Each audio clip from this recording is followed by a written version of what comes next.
అసలు ఇంతకీ శంబాలా మిస్టరీ అంటే ఏమిటి? అసలు ఈ నగరం యొక్క ప్రాముఖ్యత ఏమిటి? అలాగే హిట్లర్ ఎందుకు ఈ సిటీ కోసం సపరేట్ గా ఒక టీం ని పెట్టి మరీ వెతికించాడు? ఇంకా ఈ వీడియోలో చాలా విషయాల గురించి అయితే చెప్పబోతున్నా. ఇంకా అస్సలు లేట్ చేయకుండా వీడియోని అయితే స్టార్ట్ చేసేద్దాం. Shambhala the mystery city. First of all Shambhala అంటే అర్థం పీస్ ల్యాండ్, అంటే శాంతి స్థలం అంటారు. ఒక్కసారి గూగుల్ మ్యాప్ ఓపెన్ చేసి శంబాలా అని సెర్చ్ చేయండి, మీకు ఎలాంటి ప్లేస్ కనపడదు. ఎందుకంటే ఎగ్జాక్ట్ గా ఇది ఎక్కడ ఉందో ఎవ్వరికీ తెలియదు. మన పురాణాలని బేస్ చేసుకుని వచ్చిందే ఈ శంబాలా సిటీ. చాలా మంది చెప్పిన దాని ప్రకారం ఇది మన హిమాలయాస్ లో ఉంటుంది అంటారు, కానీ దీనికి ఎలాంటి ప్రూఫ్స్ లేవు. అయితే ఈ సిటీ ఎందుకు ఇంత స్పెషల్ అని మీరు అడగొచ్చు. మన ప్రపంచాన్ని అంతం చేసే కల్కి ఇక్కడ నుంచే రాబోతున్నాడు. అర్థం కాలేదా? వీడియో పూర్తి వరకు చూడండి, మీకే అర్థమవుతుంది. ఈ సిటీ గురించి అయితే ఫిజికల్ గా ఎలాంటి ప్రూఫ్స్ లేవు, బట్ మన హిందూ పురాణాల్లో ఈ శంబాలా గురించి అయితే ఉంది. రామాయణం ఎంత మందికి తెలుసు? ఐ థింక్ మీలో చాలా మందికి అయితే తెలిసే ఉంటుంది. అందులో కూడా ఈ ప్లేస్ గురించి అయితే చెప్పారు. బాలకాండలో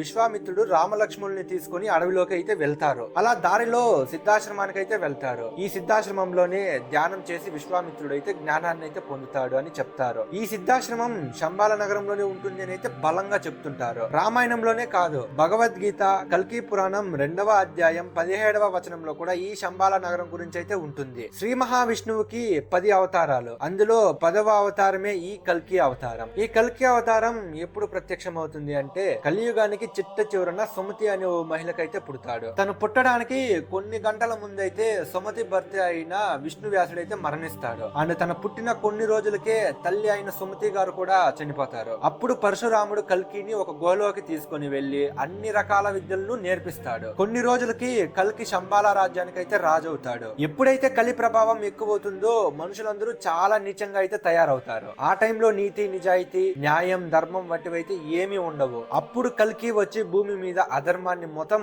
ఆపుతాడు. అలా అధర్మం వైపు ఉన్న వారందరూ మరణించాక కలియుగం అయితే పూర్తవుతుంది. ఇది ఎంతవరకు నిజమో కలియుగం చివరికే మనకి తెలుస్తుంది. అంటే అంతవరకు మనం బ్రతికున్నాం లేండి. దీని మీద మీ అభిప్రాయం ఏమో కామెంట్ చేయండి, చూద్దాం. ఈ శంబాలా సిటీలో ఉండే ప్రజలు మనకి చాలా భిన్నంగా అయితే ఉంటారు. ఒక్కొక్కరు 10 అడుగుల పైనే ఉంటారు. వాళ్ళు మనలా 50-60 ఏళ్ళకే చనిపోరట. అక్కడ పుట్టిన వారందరూ 100 సంవత్సరాలకు పైనే బ్రతుకుతారు. అంతేకాదు అక్కడ ఉన్న వారందరూ ధర్మంగా అండ్ హ్యాపీగా అయితే జీవిస్తుంటారు. మన పురాణాల ప్రకారం శంబాలలో 4000 సంవత్సరాల నుంచి అక్కడే బ్రతుకుతున్న వారు కూడా ఉన్నారట. మనకు బాగా తెలిసిన హనుమంతుడు ఇంకా చాలా దేవుళ్ళు అక్కడే ఉన్నారట. దీని గురించి ఒక థియరీ కూడా ఉంది. అదేంటంటే మన పురాణాల్లో అండ్ ఆయుర్వేదాల్లో చాలా డిసీజెస్ కి అయితే ఎలాంటి ట్రీట్మెంట్ చేయాలో ముందే రాసింది కదా. ఒక డిసీజ్ రాకముందే దాని ట్రీట్మెంట్ గురించి ఎలా కనుక్కున్నారు? అలా చేయాలి అంటే ఒక ఛాన్స్ అయితే ఉంది. శంబాలా అనేది ఒక నార్మల్ సిటీ ఏమి కాదు, ఒక హైలీ అడ్వాన్స్డ్ సిటీ. అందులో ఉండే వాళ్ళు టైం ట్రావెల్ చేయగలరు. టెలిపోర్టేషన్ అంటే ఒక ప్లేస్ నుంచి ఇంకో ప్లేస్ కి ఈజీగా వెళ్ళిపోవచ్చు. వాళ్ళు తలుచుకుంటే మనకు తెలియకుండా మన చుట్టూనే ఉండగలరట. ఈ శంబాలా సిటీ ఎంత పవర్ఫుల్ ఇప్పటికే మీకు అర్థం అవుతుంది అని అనుకుంటున్నా. ఇది కేవలం హిందూ పురాణాల్లోనే కాదు, కాలచక్రంలో కూడా ఉంది. కాలచక్రం అనేది టిబెటియన్ బుద్ధిజం. ఇందులో అడ్వాన్స్డ్ టెక్నాలజీ గురించి అయితే ఉంటుంది. ఈ కాలచక్రంలో కూడా లేనంత అడ్వాన్స్డ్ టెక్నాలజీతో శంబాలా సిటీ ఉంది అని అయితే అందరూ నమ్ముతారు. 1985లో కాలచక్రం ఇనిషియేషన్ లో దలైలామా అనే ఒక పెద్ద వ్యక్తి. దలైలామా ఎవరో మీ అందరికీ తెలిసే ఉంటుంది. ఈయన ఒక ఫేమస్ సాధువు. ఆయన చెప్పింది నమ్ముతున్నావా అని అయితే మీరు నన్ను అడగొచ్చు. కొన్ని నమ్మొచ్చు, కొన్ని నమ్మకపోవచ్చు. అది ఎవరి అభిప్రాయం వాళ్ళది. ఇప్పుడు మీకు ఒక డౌట్ వచ్చే ఉంటుంది, ఇంతవరకు ఎవరైనా ఈ శంబాలా సిటీని చూసారా అని. ఒక వ్యక్తి మాత్రం తను శంబాలా సిటీని చూసాను అని అయితే చెప్పాడు. ఆయన పేరే మార్కో పోలో. 1254లో వెర్నీస్ లో ఈయనైతే పుట్టాడు. ఇతను వాళ్ళ నాన్న కలిసి అన్ని కంట్రీస్ కు వెళ్లి వాళ్ళ దగ్గర ఉన్న వస్తువులను ఇచ్చి కొత్త వస్తువులను అయితే ట్రేడ్ చేసుకునే వాళ్ళు. తనకి 17 సంవత్సరాలు ఉన్నప్పుడు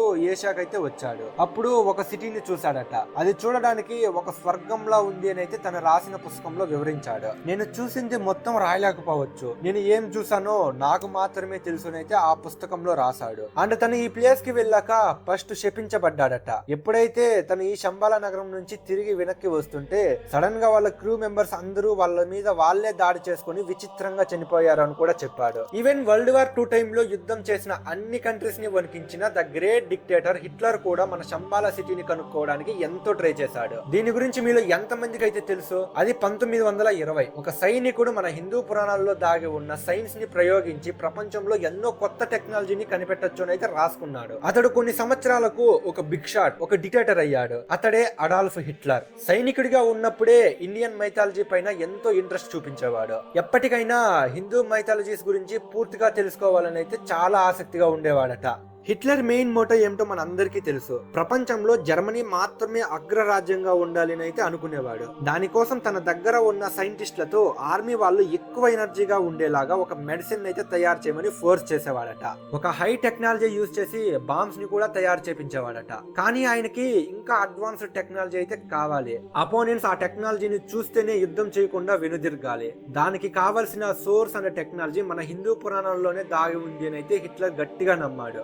అప్పుడు శంబాలా నగరం గురించి అయితే తెలుసుకున్నాడు. ఎలాగైనా శంబాలాని కనిపెట్టి ఆ టెక్నాలజీ తీసుకోవాలని అయితే అనుకున్నాడు. దానికోసం తన దగ్గర ఉన్న మేధావులను 1930లో పిలిపించి శంబాలా గురించి తెలుసుకోమని అయితే పంపించాడు. ఒక సంవత్సరం పాటు టిబెట్ లో వాళ్ళు వెతికి ఎలాంటి ఆధారము కనిపెట్టలేకపోయారు. ఆ ఆర్మీ వాళ్ళు అక్కడున్న సాధువులను అయితే అడుగుతారు, ఎలా శంబాలా గురించి తెలుసుకోవాలి అని. మాకు అసలుకి చిన్న జాడ కూడా దొరకలేదు, మీకు ఏమైనా తెలుసా అని అయితే ఆ సాధువుల్ని వీళ్ళు అడిగారు. దానికి ఆ సాధువులు పుణ్యాత్ములకు మాత్రమే ఈ శంబాలా సిటీ కనిపిస్తుంది అని అయితే జవాబిచ్చారట.